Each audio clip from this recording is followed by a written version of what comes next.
Olá, esta é uma edição especial do programa Notícias da Câmara. Hoje vamos falar da maior guerra civil brasileira, do grande movimento armado já ocorrido até hoje no Brasil. É a Revolução Constitucionalista de 32.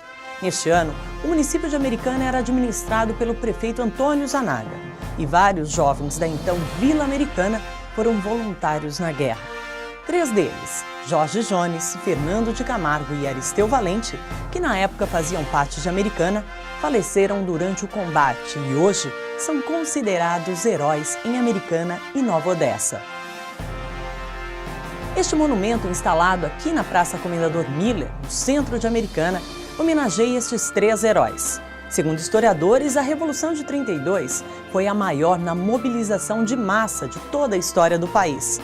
Com matérias e entrevistas feitas pela equipe de jornalismo da TV Câmara Jacareí, vamos mostrar os motivos desta revolução, quando o estado de São Paulo lutou contra a ditadura de Getúlio Vargas, então presidente do Brasil. Neste programa, historiadores e ex-combatentes vão revelar aspectos pouco conhecidos sobre a Revolução de 32.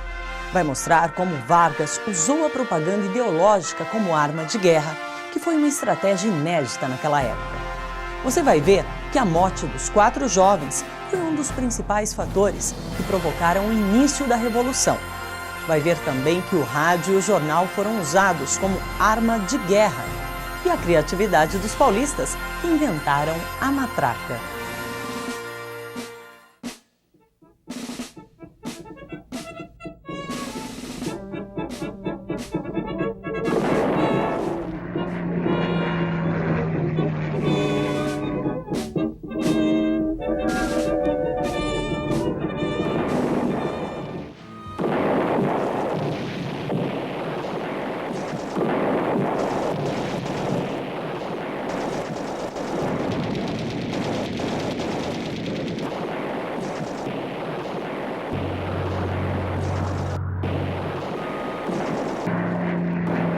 A maior dificuldade foi a dificuldade de descansar, de dormir. Eu era o único radiotelegrafista, eu tinha que fazer escuta permanente.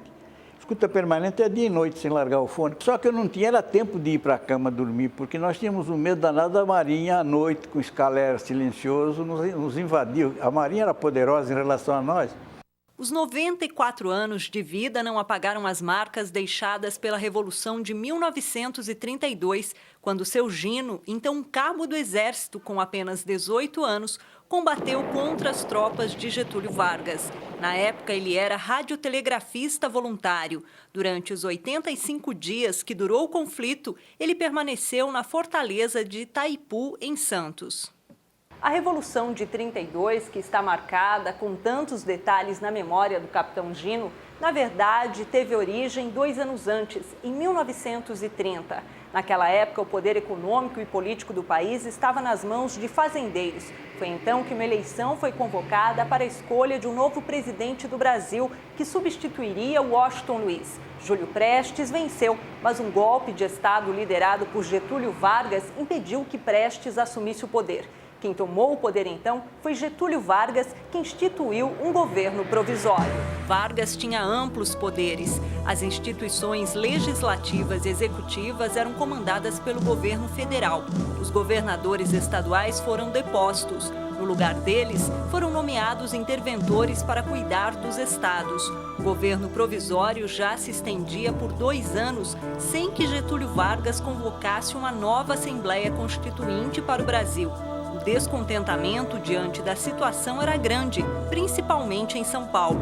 Por isso, o ano de 1932 foi decisivo. Em maio daquele ano, os estudantes lideraram uma mobilização na cidade de São Paulo. Inicialmente, seria apenas um protesto contra a ditadura de Vargas. E em 22 houve várias agitações e em 23 eles partiram da Praça do Patriarca e os estudantes de Direito, da Faculdade de Direito, insuflaram a multidão e foram para a Praça da República. Ali, na esquina com a Barão de Itapetininga, um prédio enorme que tem logo de frente, existia lá o PPP, que era o Partido Popular Paulista. No meio do conflito, nos dias 22 e 23 de maio, estavam os jovens Euclides Miragaia, Mário Martins, Drauzio Souza e Antônio Camargo. E esses meninos, com mais outros, não eram só esses, resolveram invadir o PPP. Então puseram uma escada e na hora que estão subindo essa escada, eles são alvejados. Aí eles caem, os corpos são retirados e vão até a Praça da República, onde hoje tem uma laje, tem um pequeno monumento, né, em homenagem a eles.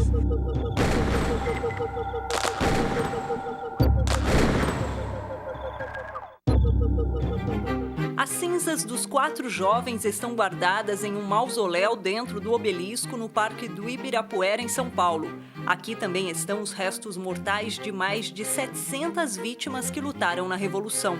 O obelisco foi inaugurado em 1955. Imponente, tem 72 metros de altura e foi construído para homenagear Euclides Miragaia, Mário Martins, Drauzio Souza e Antônio Camargo. A morte dos 4 foi o estopim para a Revolução de 32. O nome dos jovens deu origem ao MMDC, uma sociedade secreta civil que ajudou na organização do movimento. A partir disso, a ideia da Revolução tomou conta dos paulistas e no dia 9 de julho, a exaltação popular chegou ao máximo, dando início a uma luta armada em busca de uma nova Carta Magna para o país. Todo paulista sabe ser pobre como um xó, para com esta pobreza alcançar a riqueza maior, a riqueza melhor, a riqueza gloriosa, a riqueza suprema, a única riqueza que São Paulo quer, a vitória, a vitória. Foi então, neste 9 de julho, que o então cabo Gino Strufaldi recebeu um comunicado com ordens de como as tropas federais deveriam se dividir para lutar contra o estado de São Paulo. Com isso, eu recebi o primeiro radiograma do Estado-Maior do Exército, determinando todas as providências que a tropa sediada no estado de São Paulo tinha que fazer. Ninguém cumpriu, né? Porque todo mundo se revoltou. Mas ele deu uma ordem, mais ou menos um telegrama de 400 palavras, um negócio muito grande. Dizia mais ou menos assim, a todos os comandos, né? Um circular. Dizia, por exemplo, o 5º Regimento de Infantaria de Lorena formaria destacamento junto com o 6º Regimento de Infantaria de Caçapava e seguiria para tal lugar. O 2º Grupo de Artilharia Pesada de Quitaúna e o 4º Regimento de Infantaria de Quitaúna seguiriam não sei para onde. O 2º Grupo de Artilharia de Dorso de Jundiaí faria isso, aquilo. O 4º Regimento de Artilharia Montada de Itu faria isso, aquilo. É determinando geral, aliás, uma coisa inútil que ninguém cumpriu, pelo fato que o comando todo, todas as unidades aderiram à Revolução. Rapidamente, a população do estado de São Paulo aderiu à Revolução, um movimento que envolveu a todos, desde as elites até a classe operária, além da efetiva participação das mulheres. Cerca de 72 mil que atuaram na retaguarda, como, por exemplo, confeccionando uniformes, situação nunca vista na história do país até então. Quase 70% do Exército Paulista era formado por voluntários. A Revolução de 32 é considerada por muitos estudiosos a Guerra Civil Brasileira e o maior conflito armado já ocorrido em território nacional. Mesmo assim, a maioria dos livros traz apenas um lado da história, o lado dos vencedores, das tropas de Getúlio Vargas que lutaram contra o governo do estado de São Paulo. Por isso, queremos mostrar uma outra versão, o lado dos vencidos, dos paulistas. Vamos mostrar também como Getúlio Vargas usou até então de maneira inédita no Brasil a propaganda ideológica como estratégia para vencer este conflito. Esse historiador é um dos poucos profissionais de sua área que analisaram a Revolução de 32 por esse lado. O tema serviu de base para uma dissertação de mestrado que resultou neste livro. O assunto também se transformou na tese de doutorado dele. Aqui ele estuda como a fotografia foi manipulada a favor de Getúlio Vargas. Também estuda o poder da propaganda no rádio. O rádio, por exemplo, era um veículo de comunicação extremamente novo, né? No Brasil ele estava apenas começando. O jornal, apesar de já ter uma certa tradição, a imprensa escrita, mas o uso da imagem no jornal era novidade. Os processos de rotogravura, processos gráficos, né, de clichêria que permitiam imprimir fotografias num jornal era coisa nova no Brasil. E eles começaram a utilizar esse impacto da imagem como propaganda política, sim, propaganda manipuladora. E Getúlio vai utilizar com todos os recursos possíveis, o rádio e o jornal, né? De uma forma a isolar os constitucionalistas do Brasil, no sentido de que eram paulistas e eram separatistas, né? Ou se não paulistas e separatistas, mas extremamente regionalistas, né? Então essa ideia de isolar o movimento. São Paulo esperou que estados como Rio Grande do Sul e Minas Gerais ficassem ao seu lado. No entanto, apenas Mato Grosso lutou pela causa paulista. Eram brasileiros brigando contra brasileiros. Apesar da determinação dos paulistas, os números, mesmo que bem divergentes, entre os historiadores, comprovam a inferioridade com que eles foram para a batalha. Eram aproximadamente 30 mil homens com apenas 5 mil fuzis e 6 aviões, enquanto as tropas federais tinham cerca de 100 mil homens, farta munição, artilharia pesada, navios de guerra e em torno de 30 aviões. Diante disso, São Paulo tinha que recorrer à criatividade para fazer frente às tropas getulistas. Uma estratégia muito usada nos campos de batalha foi a matraca. Seu José Carlos, filho de um ex-combatente, mostra como funcionava a engenhoca.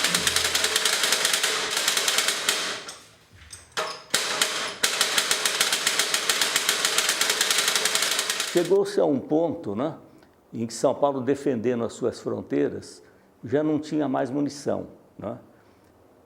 Então, foi a criatividade, foi um engenheiro que é uma peça bem engenhosa, porque é uma caixa de percussão, né, com uma lâmina de aço e que consegue imitar exatamente o barulho da metralhadora. Então, com essas matracas, as forças contra São Paulo não procuravam invadir, né, as nossas divisas, porque ao barulho de inúmeras matracas eles imaginaram que eram inúmeras metralhadoras, né? E durante 20 dias, quase um mês, São Paulo deteve esse avanço, né?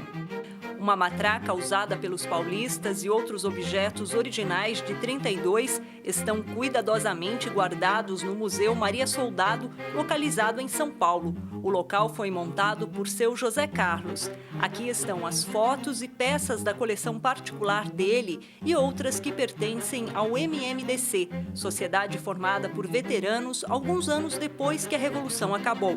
Roupas, capacetes e armas usadas pelos soldados paulistas mantêm presente lembranças da dura realidade vivida nas trincheiras. O museu recebeu este nome em homenagem a Maria José Barroso, que trabalhava como cozinheira e foi uma das poucas mulheres que lutaram no campo de batalha.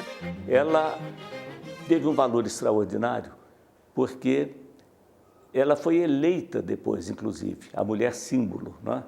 Isso por volta, logo depois do 4º centenário da cidade de São Paulo, houve uma eleição para saber qual foi a mulher que mais sobressaiu. E realmente foi ela, porque ela enfrentou a trincheira, né? Depois ela não faleceu na Revolução. A Revolução de 32, também chamada de Guerra Paulista, teve situações inusitadas. Pela primeira vez no Brasil, veículos de comunicação como rádio, jornais e fotografia foram usados no combate como armas de guerra.